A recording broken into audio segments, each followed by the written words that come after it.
Hi, Gaye DeRusso with the Majestic Rider. So somebody asked me, what do I do with my horses before I ride them out on the trail? I have my horses in just small paddocks, and so I always round pen or lunge my horses or run them around in the arena before I ride them. Try different things to see what works best for that horse. Some horses are great. If you run them around, they get their bucks out, they're leaping, they're playing, they're having a great time, and it releases a whole bunch of energy. It also warms them up so their gaits are better when you get on. Other ones, when you put them in the arena, all they will do is walk around and eat. Those horses, it's not helpful to put them in the arena to work energy out because you're going to work more energy. So unless you want to exercise, you're going to be the one running back and forth. They're just going to run to the grass at one end and run to the grass at the other end. So then that usually doesn't work very well. So with those horses, you definitely want to lunge or round pen them because that way they're closer to you. So you're more likely to be able to get those horses to move. Horses that are very active horses, energetic horses, forward, hot, use the word you want. But those horses, you won't be able to lunge all the energy out of them or run all the energy out. The only reason you're doing that is just to help them to get in work mode, and you're trying to actually calm them down. So as you're lunging or running them around, you don't want to really be chasing them because those horses will get amped up and crazier. You just want to move them and do lots of turns, and that'll get them using the thinking side of their brain, and then usually less spooky, less jumpy, and less forward when you're on them. But you want everything to be of a calm nature. So with those horses, I make lots of turns. I might make one circle on the lunge line or the round pen and turn them. Make a circle the other way and turn them. And I will walk, trot, or gait, whatever they do, and canter some. But if the canter is really amping them up, they're just getting hotter, then I won't canter them. I'll just work them at their gait, their trot, their pace, whatever they do when they're loose. But lots and lots of turns. If I have a horse that doesn't move, it's very hard to get them to go forward. Those horses, I don't turn a lot because they're looking for any excuse to stop. And so they're like, you want me to turn? You want me to turn? And they just keep stopping. Those horses, you're trying to put a forward mode on them. So with those horses, I might go 5 or 6 circles before I turn them, and 5 or 6 circles before I turn the other direction. And I'm working on forward. So those horses, I immediately don't really want them to walk much in there. I have them trotting, gaiting, pacing, or cantering. And then I don't want to wear them out because you know they're gonna. So as soon as I get them going forward and they're going pretty fast, that's when I stop them because we're trying to get the opposite of what they are. So they want to be slow. So when they're going fast, that's when I'm going to stop and reward them. The fast horses, when they are going slow and they're coming back to a walk and putting their head down and licking their lips, that's when I'm going to stop those horses because that's when I want to give them the reward. So they understand that she wants me to be calm, and the calm horse understands, hey, she wants me to go more forward, and that's how I get the reward of rest. Remember, if you associate rest or reward with a behavior, that horse is going to try and do that over again. So I will usually lunge them depending on the horse. If it's a forward horse, at least 10 minutes, I might do it 20 minutes. But again, I know I'm not going to work all that energy out. I'm just trying to get them to be less hot, less spooky, and I quit when they are calm. I don't quit when they're running around crazy. So if you set them loose in the arena and they won't calm down, I catch them, then I put them on the lunge line, do lots of turns and circles, and once they're calming down and walking, that's when I actually stop them.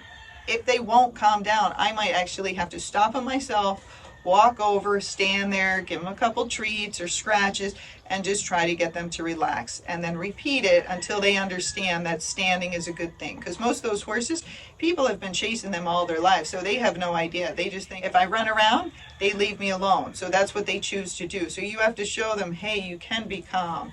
And with those horses, you do lots of walking. After you move them around, you want to end with them on a calm note. So you want to do lots of walking at the end before you quit. So with these horses, when I do it, again, the fast ones, I might do 10 to 20 minutes. A regular horse, I'll just do for about 10 minutes. That's all it takes because I do those turns, so it's pretty quick. And the very lazy horses, I might do for 5 minutes, and that's it, or less than 5 minutes. I just want them to get the forward button on, and then that's when I'm going to quit with those horses.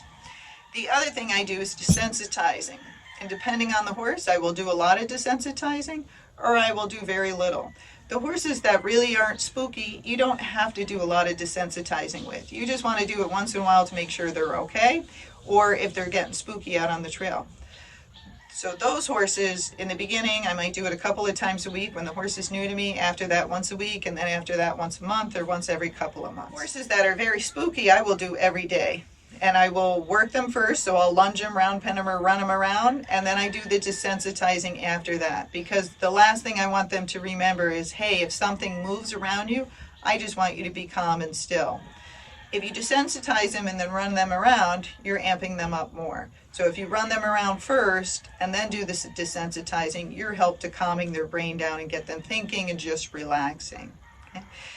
That's what I do to prepare my horses. And depending on where I'm going, depends on how long I prepare them. If I'm going to ride in the arena, I know there's not much around here. It's pretty quiet. And so I'm not going to have to do a lot of preparation for that horse. If I'm going out at a trail ride by myself and it's the trail here, same thing. Once the horse is used to the area, I don't have to do it very long because they're used to it. So maybe 5 or 10 minutes. If I'm going somewhere new, I do it longer. So I might do it 20 minutes or 30 minutes. If I'm going and I'm riding with a big group of people, or I'm riding with some people that are like crazy or unpredictable, I want to make sure my horse is going to behave and not kill me when they go off and do something stupid. Like you're sitting there walking and all of a sudden they gallop off. That's something stupid because the other person's not ready and the other horse isn't ready.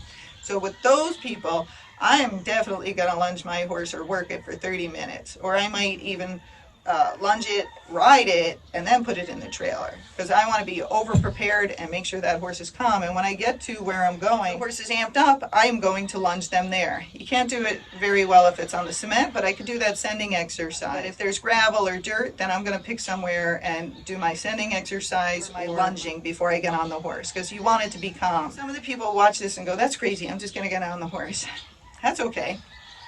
Everybody's different. Some of you ride much better than others. Some of you like problems and you don't want a calm horse. Some of you like a challenge. But as you get older, like me, and your balance gets less and less as you get older, you might not think it's changing, but it does change. When those horses spin, buck, or rear, you are much slower to react. And that's just a fact. Okay? You might think you're fast, but you're still slower than you were when you were at age 20. So the older you get, the more you should prepare your horse, because you don't want to have to deal with that under saddle. And the younger the horse and the older the person, you want to extra prepare that horses. And those young horses will screw with you. They go, I don't have any energy. Don't worry about me. I'm a Rocky Mountain horse. I'm totally calm. Don't worry. And then something comes out there and spooks them and they go, ah, and they take off. Or they buck you off and run. That's because those horses are the fakers, okay? And they know you don't have energy to chase them around. They don't want to run around, but that energy comes out explosive when they get scared. So still make sure you move those horses or pay a trainer or your neighbor or somebody to come over there and get that horse moving before you get on it. Okay? So I hope that helps you figure out how to prepare your horse. You know, when you see people at the expos and we're giving demonstrations, and or we're in parades, or you know, we're doing other things, clinic, we always prepare the horses because we want them to behave so you can learn more from them. And so we always do a lot of preparation beforehand. And I mentioned this before, but I'll mention it one more time. So one of the expos I went to, I took a very spooky horse. Actually, I took 2 spooky horses with me, because that's really smart to take 2 spooky ones. But I thought they were the ones that needed the most exposure. So I took them with me, and this is what I did. When I arrived, I immediately put them in the stall and tried to let them adjust. One was okay, and that horse is pretty fearful, but he was okay.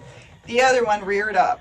He just kept rearing, and that horse was an ex-show horse, so who knows? Maybe he thought they were coming to get him with those heavy packages and crazy things. And he reared up for a while.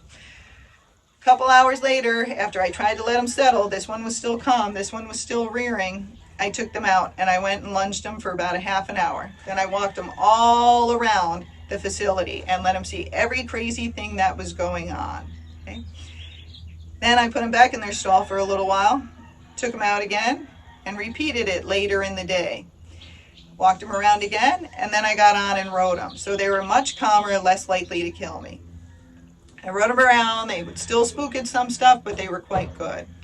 Then I put them back in their stall. The next morning, I got there very early, repeated. I lunged them, went and walked him around, but this time I didn't put him back. I got on and rode him. And then I had to do the demonstration. So about an hour or so before the demonstration, I took them out again. So I had put them back in this stall after that first time, but about an hour before the demonstration, I took them out, lunged them again, walked them around, and then rode them. And then after that, every day was fine, but I repeated the same thing, except I didn't have to hand walk them around anymore. People came up to me, baby carriages, all crazy stuff. I had crowds around me, things that would, make a lot of horses nutty. But the thing is, the more tired the horse is, the more exposed it is, the better it's going to be once you're out there. So you're better to over-prepare than under-prepare. If you over-prepare, what's going to happen? The horse gets too tired or it won't go? Well, that won't kill you. But under-prepare, that horse will buck, rear, bolt, run the baby carriage over, demolish people in the process, take out the bikers, spook all the other horses. So remember, it's better to over-prepare than under-prepare. But this is how I do it with my horses. Everybody's different. You have to figure out what works for you, how you can move your horses, how you can get their energy out, and how you can calm the hot ones, and how you can make the too calm ones be more forward. Okay, so Minnie's rolling over there while I'm getting ready. And the chickens are going nuts. So hopefully you can hear me. But what I'm going to do is show you what I do ahead of time. Minnie does have some energy. She likes to hide it some of the time. And so if I set her free in here, she likes to eat. So she'll just run to one end or the other. And I still will at least once a week take her in here and make her run, because I like them to get their bucks out and to roll around and all of that, because they adjust their own back that way. I don't have to do it for them. So, but you'll see, where is she? She's off eating already.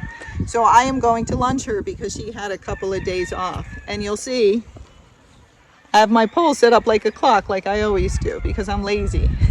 I like to use these poles a lot. I'm going to use the poles with her because she's a walk-in horse and I like them to strengthen their stifle. So pole work is good for them. And I'm also teaching her to canter under saddle. So the poles are helpful to strengthen her back, her abdomen, her stifle area, her hindquarters, to help her canter to be better. And if I'm lucky, I might get her to canter some of these poles. But she's hilarious, but she also tries to get out of work sometimes. So you got to get after her to make her canter over the poles. All right, so I'll let you watch it and then I'll cut it a little bit short just so you get the idea, but you're not watching a video that's very long. But I'm only going to do it with her for about 10 minutes. Usually works pretty well with her.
lunged Minnie. How did I know when to stop? I know Minnie, so that's why I know when to stop. But you have to know your horse and what it does. And that helps you to figure out when you should stop or when you're done with it. So Minnie was being a little lazy, and that's okay. What you have to do with her is chase her some and get her going. Once she gets going, if she's a little spunky, she likes to do this with her head, and a lot of mares do, but geldings do too. So she shakes her head, and she'll give me some attitude, and she'll give me a look like, really? You want me to do that? Eh. So I just get after her, and I keep her going. You saw I turned her every couple of circles. I watch her swinging her head and how much she does it. She does it a lot in the beginning. Sometimes she does a little bit at the end, or it completely stops. So I know when she stops doing that, that I've probably gotten most of the spunk out. And so that's a helpful guide. So watch your horse when it's loose, and when you first put it in there, or you first put it in the round pen, and watch what it does. Does it rear up? Does it buck? Does it throw its head? Does it kick at you? There's many signs that the horse will give you that it's spunky. You just keep it going until it's not doing those things anymore. So it's not rearing up, it's not bucking, and not just like one circle around that it stopped bucking. You make sure you go 3 or 4 more times and make sure it's really not bucking anymore. That's when the horse is telling you, okay, I'm ready to ride. It's okay for you to ride me now. So you want to know the horse enough that you know when you can stop, and then you don't need a timer anymore. With Minnie, I use the poles because the walking horses, I really like to strengthen their stifles, and I'm working on her canter some. Do you have to use the poles? No. And if I was going to make the horse go fast, would I use the poles? No. If the horse was really lazy, would I use the poles? Not if I was trying to make it go fast at the same time, because it's probably not going to go.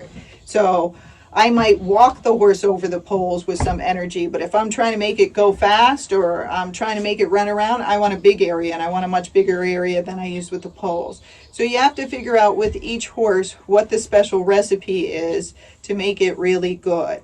And just like a recipe, you know, if you don't write it down, a lot of people don't remember. So they remember having the really good ride, but they don't remember how much they lunged the horse or what they did beforehand. So you want to write it down so then you can see what actually worked the best. Oh, I lunged it over poles for 10 minutes. I switched directions every turn, and that made my horse really quiet and great for a trail ride with a bunch of people.